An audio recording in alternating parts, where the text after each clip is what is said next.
Hello, আসসালামু আলাইকুম। আপনারা কেমন আছেন? আমি আছি আলহামদুলিল্লাহ। দেখুন কাচের ঢাকনাতে এখন আমাদের কত সুবিধা হয়েছে। বাইরে থেকে দেখা যায় যে কেমন রান্না হচ্ছে, কতটুকু বলক এসেছে।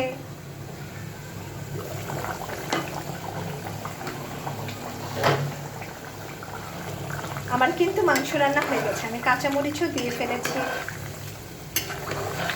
আর আমি বলেছি না আজকের গরুর মাংসটা আমি একটু ঝোল রাখবো।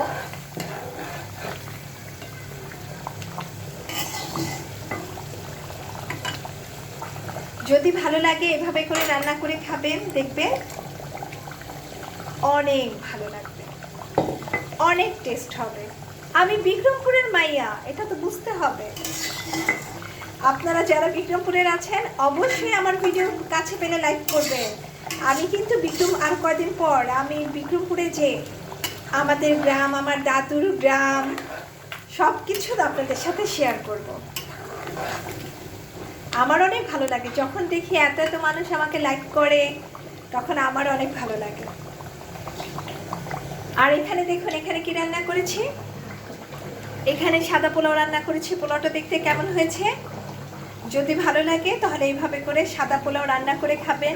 আমার মার কাছ থেকে আমরা কিন্তু এমনভাবে পোলাও রান্না করা, তারপর মাংস রান্না করা শিখেছি। আর আমার মা কিন্তু আমাকে আম্মা বলে, সবসময় বলে, আর বলে তুই কিন্তু এসে আমাকে খাসির মাংস রান্না করে দিবি, গরুর মাংস রান্না করে দিবি। আর মা বাবা কিন্তু আমাকে অনেক ভালোবাসে।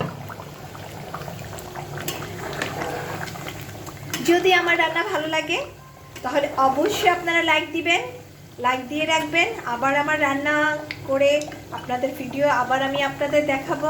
সবাই ভালো থাকবেন, আমার জন্য দোয়া করবেন যেন আমিও ভালো থাকি। আল্লাহ হাফেজ।